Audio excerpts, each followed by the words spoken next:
our signal the whole time. What's amazing about SEMA is you can't see everything behind me, but as you look around, this is the world's greatest trade show, of course focused on the world's greatest thing, which is everything having to do with cars, vehicles. So I'm surrounded by a sea of humanity and some of the coolest toys in the world. But we came here to the outdoor section because we're looking at helping many of our clients sort of build that off-grid security. And what we're finding here is that although there's some amazing systems, I mean, there are some campers out here that top the $1 million mark.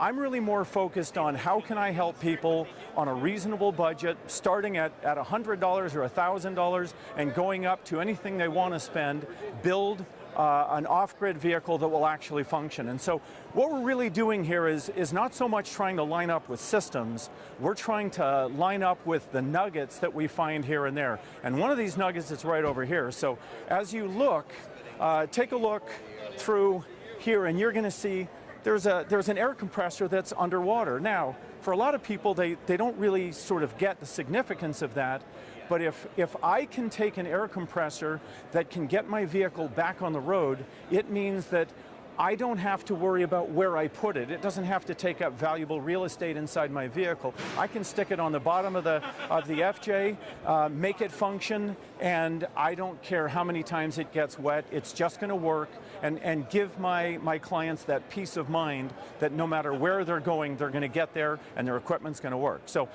come with me if you would. So as we go through this SEMA and you look around and you see these amazing systems, these tents, these Jeeps, these F550 chassis that are actually, you know, built to the nines, affordability is one of the things that sort of comes to mind. And another thing that I'm concerned with is expandability, because you may not have the money to go out and buy a $500,000 camper, and so I'm looking at smaller vehicles that are expandable. And so, you know, just coming here and looking at pintles and fully flexible hitches. Everybody knows I love American-made stuff. I love high quality. I want the things to work, and so this is just some more examples of those things that can add that flexibility to, you take an FJ, a Jeep, a pickup, and you add a small trailer to it, and suddenly you've gone from 2 or 3 people that are surviving to maybe a family of 6 or more. So a lot of flexibility is required to sort of get people on a budget to where they want to go. Up here we've got a very cool system because one of the concerns, of course, is getting there. If you're stuck on a road, and I've had this happen to me, I've gone, became not quite a life and death situation, but it certainly was uncomfortable. I drove off-road in the snow because the road was stopped, and I took a trail. Wasn't long before I was at the mercy of the weather, and my truck was not moving. And I mean, I've got 6 tires and off-grid or off-road tires, and I've got posi traction, and I wasn't going anywhere. So one of the things that I found quite fascinating is these systems that you can drive out of the mud. You know, a lot of people get them for their vehicles just because they look cool.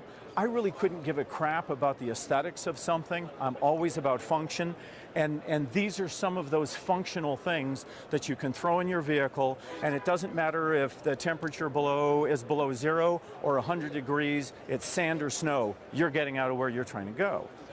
You're getting out of your situation.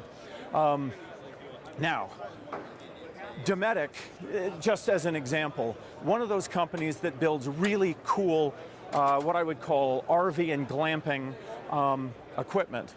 My challenge with Dometic is when I try to transition their equipment to off-grid, they're not as off-grid friendly as I want. So that's going to be one of the vendors we're going to work with to see if we can take their systems designed for RVs and turn them into systems that can keep families alive. Come on over here. I just want to bring you to one last area and also just sort of let you see the experience of SEMA. I mean, as you look around, there's some systems here that you just go, man, if I only had that kind of money, I'd write the check. And there are some beautiful systems out here. But my focus is really getting to families that have reasonable budgets, and they're more interested not just in camping. If the equipment we put together can help them camp, that's great. But really what I'm wanting for them is that the camping is more of a practice for, if things go bad, are you and your family going to be safe? So camping balanced against survival. I'm more on that survival side, and so, you know, as I look around here at tents on trucks and propane heating systems for showers, all of these are nice, but a propane shower system will only work until the propane's gone. I'm looking at systems that, regardless of whether you can get gas or diesel or propane or electricity, your family still lives. And so that's kind of the focus here. Join me as we do some of the videos from this place, and we're going to go meet vendors and look at how we can take this camping gear and turn it into true off-grid survival equipment.